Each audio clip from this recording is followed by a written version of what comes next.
ने अपनी पार्वती को समझाना प्रारंभ करा, पार्वती तो ये पत्तियां जो चढ़ा रही है, ये पत्तियां शिव जी को नहीं चढ़ती। देख, शंकर भगवान को करोड़ों का धन चढ़ा दो, शिव स्वीकार नहीं करते। शंकर भगवान को करोड़ों की जायदाद चढ़ा दो, शिव स्वीकार नहीं करते। शिव को केवल एक बेलपत्र चढ़ा दो तो करोड़ों के धन से बड़ी धन संपदा एक बेलपत्र में होती है। तो पार्वती जी ने पूछा, मां वो बेलपत्र कैसी होती है? मां वो बेलपत्र है कैसी?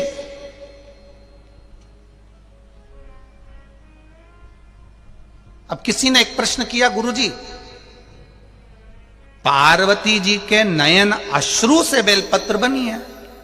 तो ये तो तुमने पार्वती जी के जन्म के बाद की कथा सुनी है, पर बेलपत्री का जो जन्म है, बेलपत्र का जो प्रागट्य है, ये पार्वती मैया से पहले जो माता उमा हो गई, जिनका विवाह भगवान महेश के साथ में हुआ,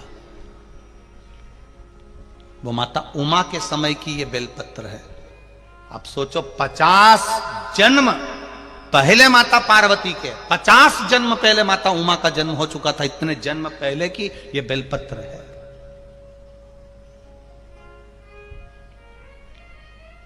हम कई बार व्यासपीठ से कह देते हैं, लोग उसको हंसी में ले लेते हैं। हम कई बार कहते हैं, अगर आपने पार्वती जी को नहीं देखा, सती माता को नहीं देखा, उमा माता को नहीं देखा, कात्यायनी को नहीं देखा, कुष्मांडा को नहीं देखा, बमलेश्वरी को नहीं देखा, जगदम्बा को नहीं देखा, अन्नपूर्णा को नहीं देखा, आपने स्कंदा आदिक महागौरी जितनी माताएं हुई, इनका अगर दर्शन नहीं कराओ तो एक बेलपत्री को जब शंकर जी पे चढ़ाओ और शंकर जी पे चढ़ी हुई बेलपत्र जब उठाकर जब उसको अपने मस्तिष्क से लगाओ, समझ लेना कि सारी माताएं उस बेलपत्र के अंदर विराजमान हो जाती हैं, जो शिव के पास में चढ़ी जाती हैं।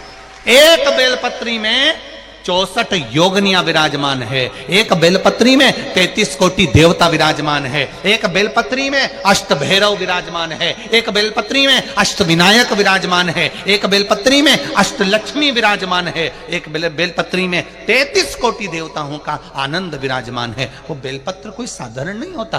पार्वती तू शिव जी को एक बेलपत्र चढ़ा। ये माता मैनावती अपनी पार्वती को कह रही है। कहां कह रही है? पूजन वाली जगह से बाहर ले जाकर।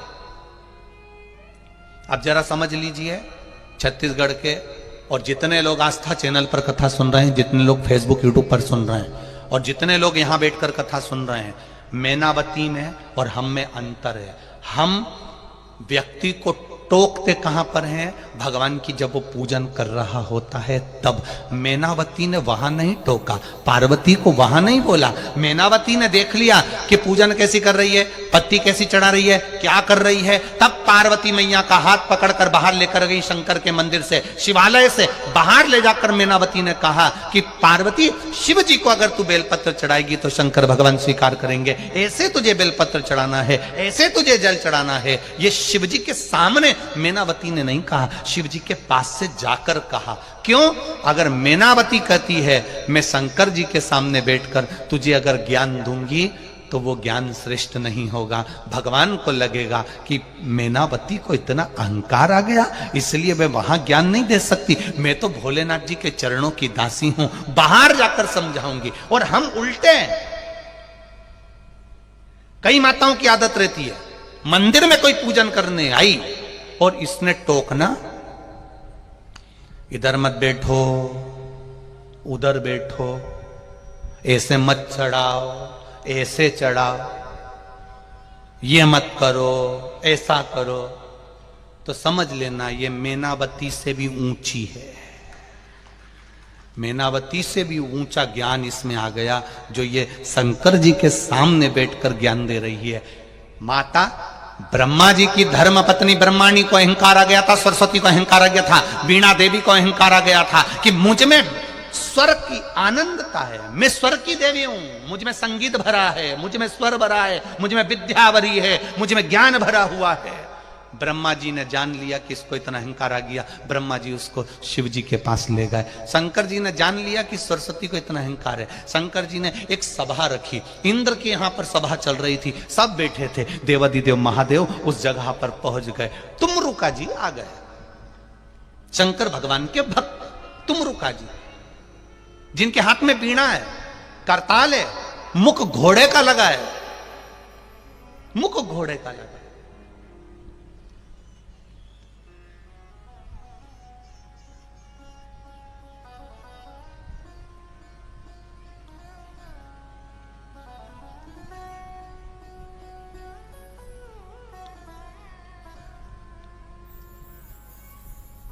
और जब मुख घोड़े का लगा हुआ है, वो तुमरुका जी केवल भजन गाते गाते आ रहे हैं, केवल भजन, केवल नाम जाप करते करते आ रहे हैं।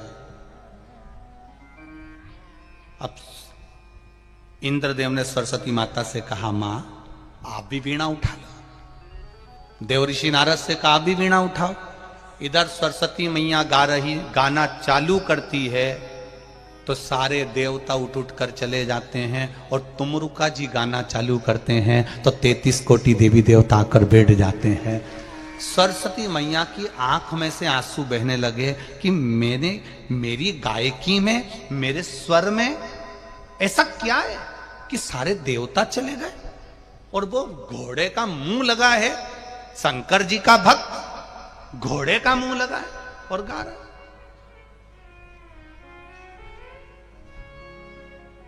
कितना भाव।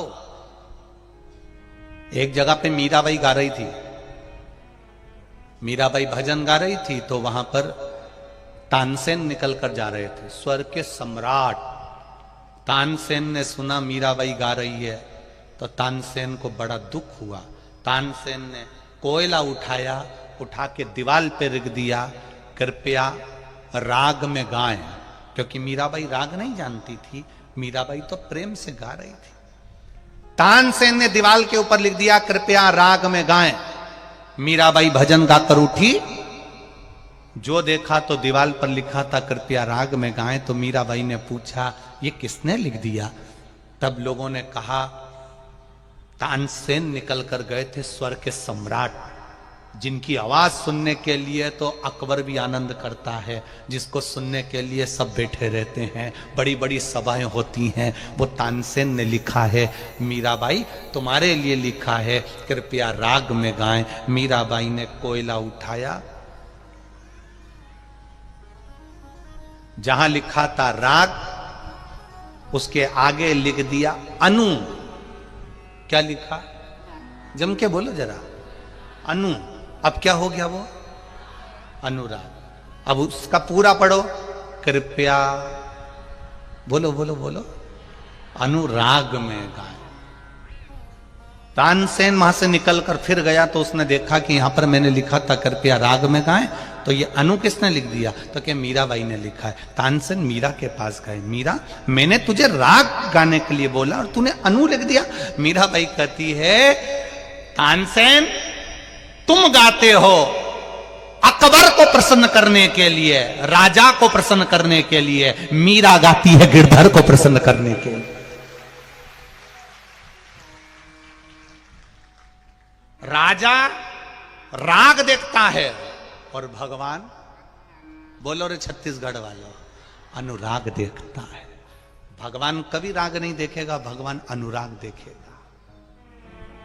भगवान को नहीं चाहिए तुम्हारी राग वाग, रख लो तुम्हारे पास। रात को माताएं और ये छोरा हो, ये नवयुवक छोरे और बूढ़ी बूढ़ी माताएं रात को जब गाती हैं, उनको देखने लायक है। डोकरी उनके मुंडा में दांत नहीं, और भजन ऐसा गाए, ऐसा गाए, और छोरा उन भी ऐसी ऐसी चिल्लाए, हार हार। उधर से छोरे चिल्लाए, इधर से डोकरी होन गाए, और ढोलक पीट पीट के, इनके हाथ देखो तो ऐसे दुबरे पतरे, और ढोलक ऐसी पीट रही कि मां पीटे तो अंदर आवाज जाए, ऐसा भयंकर।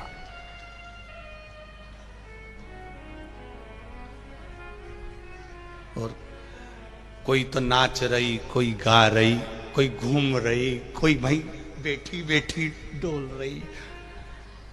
एक वीडियो देखा था हमने, तुम्हारे छत्तीसगढ़ के लोग बहुत वीडियो डालते हैं, तो वो वीडियो देखा था, तो उसमें एक मई बैठ गई और कोई डोकरी भजन गा रही, तो वो यूं ही घूम रही फिर कन्नी जैसे वही घूम रही। तो और हमारा तो निवेदन है, बालोदा बाजार या आसपास के जितने शहर लगे हैं, कौकड़ी गांव के जितने आसपास में नगर लगे हैं, ये नजारा बार बार देखने को नहीं मिलेगा। आओ, दर्शन करो और अपने जीवन को धन्य बनाओ। कोई चाय फ्री बांट रहा है, कोई बिस्कुट बांट रहा है, कोई पोहा बांट रहा है, कोई हलवा बांट रहा है, कोई बिस्कुट के पैकेट बांट रहा है, कोई कॉफी पिला रहा है, कोई दूध पिला रहा है, कोई भोजन खिला रहा है, कोई पूड़ी सब्जी बांट रहा है। धन्य है छत्तीसगढ़ की धरा। आप लोगों को साधुवाद देता हूं, बहुत बहुत बहुत साधुवाद है आप लोगों को। अपने धन का सदुपयोग किया है आपने, अपने धन का।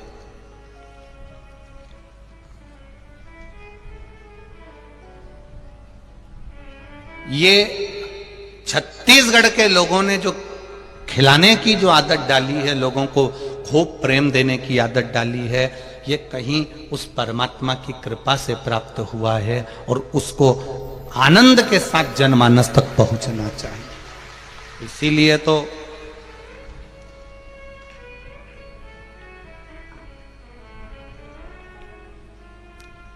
छत्तीसगढ़ का सबसे प्रबल, धान के कटोरे का सबसे प्रिय त्योहार कल आ रहा है।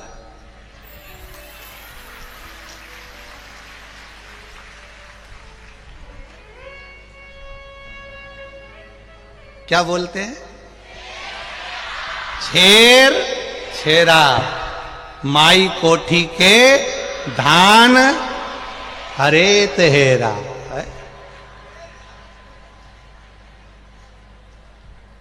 छेर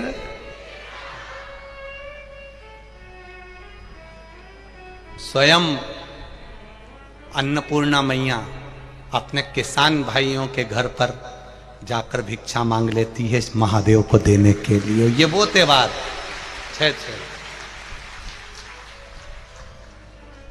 चाहे करोड़पति हो चाहे रोड़पति हो, वो भी भिक्षा मांगने के लिए जाता है कि एक मुट्ठी धान मिल जाए और वो जीवन का आनंद कर जाए। ये वो छेड़ छेड़ा,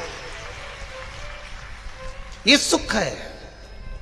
तो कितना सौभाग्य मिला है आप लोगों को कि ये धान का सदुपयोग करने का, सदुपयोग करने का। और इसके बाद में जहां कथा है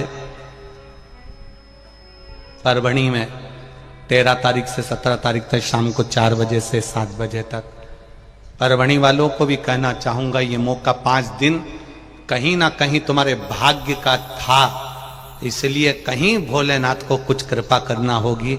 परभणी में कोई ना कोई ऐसा शिव भक्त होगा जिसके कारण परभणी को ये 5 दिन की कथा मिली। 13 से 17 तक भंडारे खूब चलाओ, आए हुए भक्तों का खूब आदर करो, खूब प्रेम से खिलाओ। चाहे अग्रवाल समाज हो, महेश्वरी समाज, ब्राह्मण समाज, दर्जी समाज, धोबी समाज, जो समाज है सब लग जाओ। किसी के आदर में कमी ना रहे, क्योंकि शिव महापुराण में कोई साधारण मनुष्य नहीं जाता। शिव महापुराण की कथा सुनने के लिए स्वयं मेरा महादेव पार्वती को लेकर आता है। यहां पर सुनने वाला केवल एक मनुष्य नहीं है, कथा सुनने जितने लोग पंडाल में बैठे हैं वो केवल मनुष्य नहीं है, शंकर के हैं, शंकर के प्रिय हैं। क्योंकि तुम्हारे पहचान वाले की शादी में, तुम्हारे जैसे कोई अच्छे रिश्तेदार की शादी है, रिश्तेदार की शादी में वही जाता है जिसकी उससे बहुत घनिष्ठता होती है। तो शिव महापुराण में वही आता है जिसकी शंकर से बहुत घनिष्ठता होती है, जिसका प्रेम शिव के प्रति है, जिसका स्नेह शंकर के प्रति है, जिसकी वात्सल्यता शिव के प्रति है। मिला मौका। कल किसी ने एक मैसेज करा था, गुरुजी आपकी सब कथा 1 बजे से आती है, 2 बजे से आती है, 11 बजे से आती है, कभी 10 बजे से आती है। अब की बार की कथा जब माघ के महीने में चालू हो रही है और वहां चल रही है परभणी में, तो शाम को 4 से 7 क्यों दिया? तो हमने समीर जी को यह बात बोल दी थी कि एक कथा हमारा मन है, शंकर भगवान का जो समय होता है प्रदोष काल, हमारा मन था कि कम से कम 2 दिन 5 दिन या 7 दिन की कथा प्रदोष काल में माघ महीने में श्रवण करी जाए। तो माघ महीने की जो कथा है 5 दिन की, वो आप लोगों को वो आनंद के साथ प्रदोष काल में, शिव का जो समय है, शंकर का जो समय है, उस प्रदोष काल में हमें श्रवण करने को मिलेगी। तो पूरे माघ महीने का फल तुम्हारी झोली में आकर रखा जाएगा। इसलिए उस कथा का समय लिया है शाम, प्रदोष काल का समय 4 से 7 का। भक्ति का बल बढ़े, विश्वास बढ़े।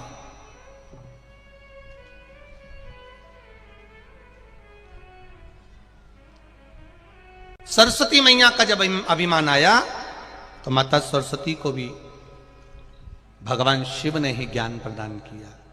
बहुत ध्यान देना इस कथा में। अगर शिव मंदिर में कोई पूजन कर रहा है, शंकर जी के मंदिर में कोई अनुष्ठान कर रहा है, आपको आता है, आप महाज्ञानी हैं, आप विद्वान हैं, आप बहुत बड़े आचार्य हैं, आपके पास में बहुत विद्वत्ता बड़ी भरी हुई है, तो भी हमारी शिव पुराण कथा कहती है आप कितने बड़े भी विद्वान बन जाओ, पर किसी का अनुष्ठान चल रहा है, कोई कुछ बोल रहा है, कोई कुछ बता रहा है, उस जगह पर अपने को कभी गलती नहीं छाटना। अगर बोलना है तो बाहर निकलकर उसको बुलाकर बोल दो कि तुमने ये गलती कर दी है, तुमने ये गलती करी है, उसको बाहर निकाल के बोलो।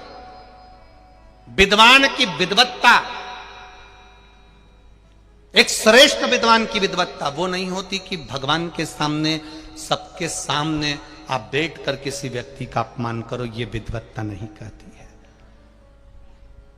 पार्वती की माता, पार्वती जी की माता जी मैनावती ने पार्वती जी का हाथ पकड़ा, 5 वर्ष की माता पार्वती जी, और बाहर ले जाकर कहती हैं कि शिव जी को अगर तुम्हें चढ़ाना तो बेलपत्र चढ़ाना, भगवान शंकर का श्रृंगार ऐसे करना, भगवान शिव को तुम ऐसे सजा देना, भगवान शंकर को ऐसे जल चढ़ा देना, भगवान शंकर को ऐसे दूध चढ़ा देना, भगवान शंकर को ऐसे धतूरा चढ़ा देना। ये माता मैनावती अपनी पुत्री पार्वती जी को समझा रही, अपनी पार्वती को कह रही,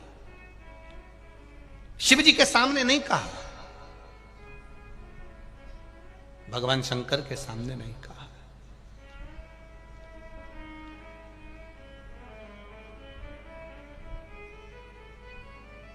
अब जैसा माता जी ने समझाया था मैनावती ने, वैसा वैसा माता